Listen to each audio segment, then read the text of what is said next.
This jacuzzi is in the process of draining. You're gonna notice that in a second.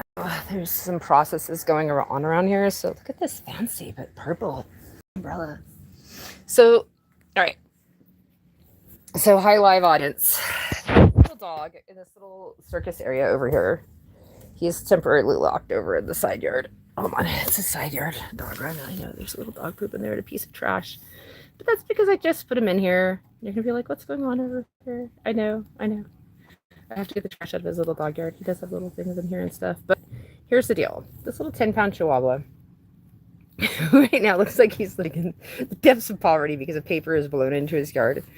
And there's a couple turds. But it's not the only yard he uses. He also has this yard over here. Okay. So this is like the auxiliary yard. And so but I'm draining the jacuzzi at the moment. And so he also has a little smaller dog area that he goes in to go to the bathroom. And this is a fenced in, like you can kind of see it's a fenced in area, okay, in the desert. And so one day, about 3 weeks ago, I go to the dentist down in Indio. So I'm traveling a bit from the high desert to the low desert. In fact, it took me an hour to get there. I think a little over an hour to get back. And I was at the dentist's office for like 2 or 3 hours. I was gone for 5 hours that day. So about 3 weeks ago, I know you're looking at my crazy fence going like, who did this? It's super effective, but yes, I made this fence myself. Are you impressed? Okay. We'll look at the slightly less horrible to look at jacuzzi that's in the process of draining. So I go to work. Then I go to the dentist. Then I come home. When I get dropped off from my Uber, I walk around and I go to my backyard and my autistic son is out there. And I got to give you a little backstory on the small white dog.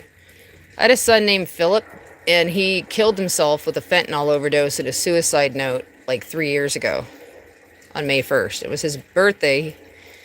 What would have been his 23rd birthday on May 15th. And this dog is the living embodiment of, I don't want to say it's his living embodiment, but it's his living, what would you call him? His living, whatever. It was his dog. And the dog gets facial expressions. You know how dogs pick up on people?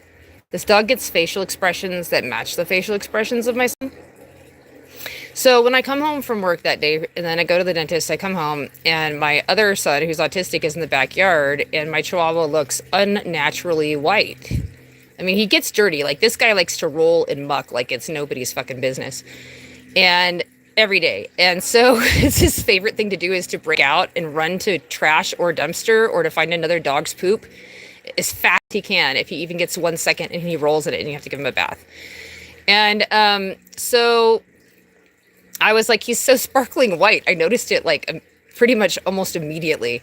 And my son was kind of like panting and stuff. And he's like, the neighbor in number 8 who just moved in walked over into our backyard because he and I share a backyard because we live in a conjoined apartment. And he grabbed the chihuahua out of his own yard and brought him over from the little yard you saw and brought him over into this yard, put him in the jacuzzi under the top and left him there to drown. And my son had put him out to go to the bathroom. So he was like looking for him and couldn't find him. And after like 15 minutes, he thought he heard the motor on my jacuzzi breaking. So he walked over to look at it and he found the chihuahua treading water under the cover.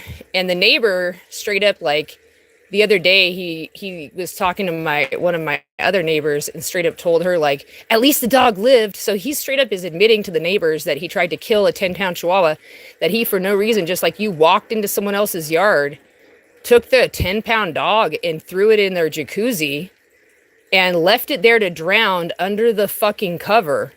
Like, according to psychology, everything I've read says that means that this man, if you have a baby or a toddler in your home, you better guard your kid, guard your wife, because anything that a person would do that to an animal, the actual science behind it is they would do it to a human. So that means he would do that to your child if he thought he wasn't going to get in trouble. And he's just wandering around. This guy has friends. What kind of people would be friends with someone knowingly who would take someone's chihuahua, go into someone's private property, take their dog and try to drown their dog in their yard? Wow. So I just want everyone to know he lives in apartment 8 at the Blue Coyote Ranch. If you're watching this, if you would like to speak with him. The rumor on the street that I heard is that everybody was like told basically about the chihuahua drowning. So by the time I got home, I was gone literally like that day. I was gone for like 8 hours, but I was gone for 5 hours, like solid, right before I came home, when the whole entire thing happened with the dog. And what I was told is that everybody in the neighborhood and in the surrounding trailer park heard about the dog drowning, and that people who already know this guy were part of something where they came over and hotwired his bike and did something to it. Now, the interesting thing is he tried to blame it on my son, who's autistic, who can't light the burner on his stove, who's been disabled since he was 7, who can't drive a car, who can't even get on a bicycle, who the most he could have done is kick your bike over and try to kick it once. So good try. But he's got his bike back, but now he's going psycho. So, and he's at war with us. The whole fucking thing happened before I even got home. Yeah, I don't even know who did it. Word on the street is everybody heard about it. And when people heard he tried to drown the chihuahua, that we've lived here for a year, and the chihuahua, quite frankly, gets out a lot, and everybody knows who he is. And when they see him, they're like, Simon says, because his name's Simon. And like, they just kind of like treat him really good.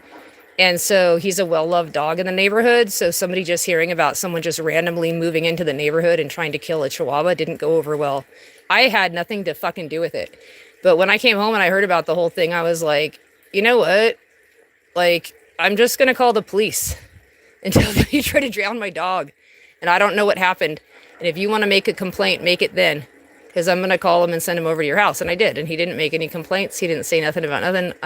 That's, it's like, at least it's on the file, but now it's turned into the old, I've got to obviously, and you can shut up if you want, because I've got something for you here. I've been analyzing something.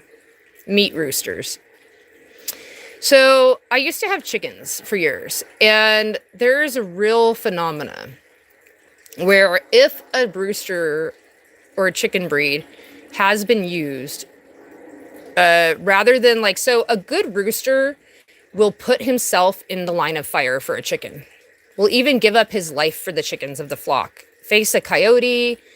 If you get I remember when I had chickens, I was having a real problem with my rooster because he was too aggressive to be a benefit to the chickens. And he was like their main threat. And for human women, most human women, they say the main threat is the man they live with, statistically. And I was like, I had to look it up online, and it said if you order a rooster from this place or that place, you have to get a rooster that essentially has been raised for a purpose other than meat if you want the rooster to act good and guard the chickens without attacking them. Because a normal rooster does brave things and will get in the line of fire for a chicken. That's absolutely true. But when they're bred rapidly just to produce meat, and the women are being, and the people are being bred just to be turned into slaves. Okay, so let's get into some little military industrial complex terminology here and why the men are so aggressive. If roosters, when they're bred to turn chickens, to treat chickens like meat and to turn them over to a handler who's going to take them and grind them into pulp. So if you're a man in modern society and generationally, you've been trained that it's okay to raise your daughter to go work at Walmart and be a slave to the system, and it's okay to get married and get beat, and it's okay this, it's okay that. So you're just a rooster that's raising a chicken as fast as you can to get slaughtered. No life quality. An egg for an egg. No care about the chicken's quality of life. If this happens ad nauseum, the genetics of the rooster change, and they become resource guarding. I'll give you a great example. One of my neighbors is disabled. Another one. He's an Afghanistan war veteran in number 7. And his car alarm was going off for like fucking so long, right? 15 minutes in the middle of the night. Now, sometimes this happens when he's having an episode. But the guy in number 8 who just moved in waited the whole 15 minutes while the car alarm went off. It did not walk outside once. Anybody who walked outside would have seen whose headlights were flashing off and on and where this ruckus was coming from. And quite frankly, if it had been a different car, like my neighbor, one of my female neighbors, I would have gone to their house. I would have called the police. I would have checked up on my neighbor to make sure they were safe. I would have made sure they weren't having a medical emergency. I would have made sure no one was breaking in their car.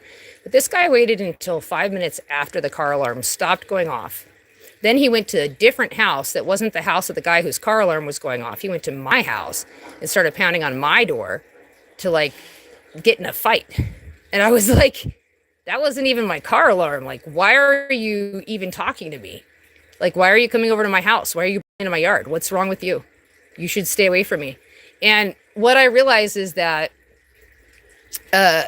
basically, because money, people didn't used to have coins. Okay. So coin bullion was minted for prostitution and slavery, because when people were trading openly and honestly, you had a goat, you had a pair of shoes, you had some corn, you would trade things that you had worked on your entire life, and people would know that you did it. And when you have money, you have to pay a middleman a cut of the profits. And nobody would do that unless somebody was making an inordinate amount of profit off of someone else. So if you read David Graeber's book, Debt the First 5,000 Years, and you start to research, you'll find out that the first coins, by many standards, were minted only for prostitution. And it wasn't just regular prostitution, it was slavery prostitution, people who had no choice. And the reason why was because they need to have a currency that was so anonymous that no one could trace back. So like if you showed up at the prostitute's place with a goat, your wife could see that that's your goat that she raised, and what is it doing over here?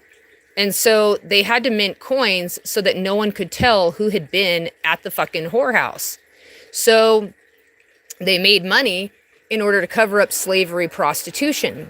But then they needed standing military industrial complex armies that were slaves, so that they had to continue to produce and mint money. So when people say that money is the root of all evil, it's because everybody, like, the only person, a system that uses money for barter, the only person working in that system is the unwilling prostitute, and everyone else is a lazy piece of shit. So, like, because the money system needs to be broken down. Because a human race that thrives off of it isn't worth being alive. I'm not going to do anything physically, but boy, every day do I imagine a massive plague. When the coronavirus came, I was like, yes. Why did you stop? Anyways,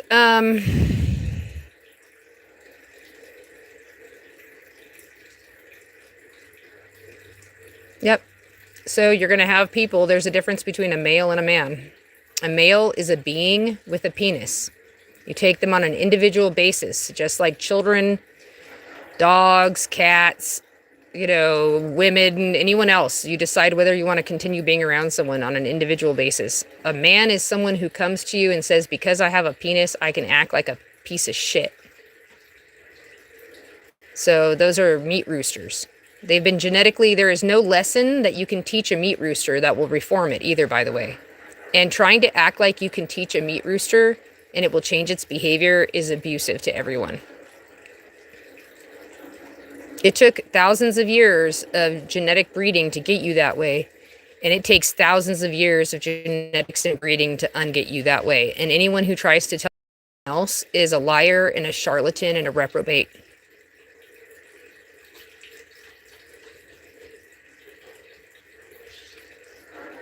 Go try. Go tell, if there's actually a rooster out there with bad breeding and you go to try to tell the rooster, hey, fucker, you got some bad breeding. Now you're going to go behave the way I want. Did you change anything in that rooster? Even if you put a shock collar on him and put a robot suit on him and a brain chip. No. Every part of him that would have been strengthened for self-control and everything else gets weaker and weaker as you make adjustments for him. You're turning into an organelle for his body, and he's not learning how to do it himself. You are literally condemning the race of roosters. The more you try to add on and adjunctively do things for them, the more that you're condemning their genetics to never rise again. Unless you want to be a part of a system that supports meat roosters for meat rooster's sake.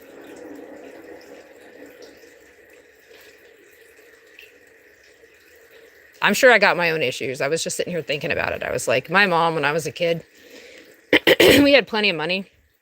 In fact, people around us had plenty of money. Everybody was eating.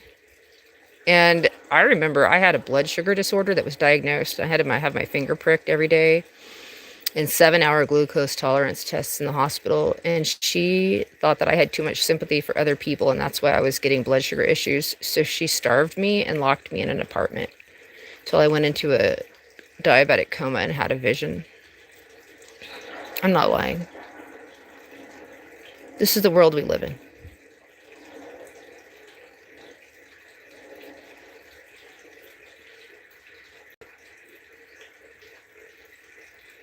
And 90% of the men are boosters.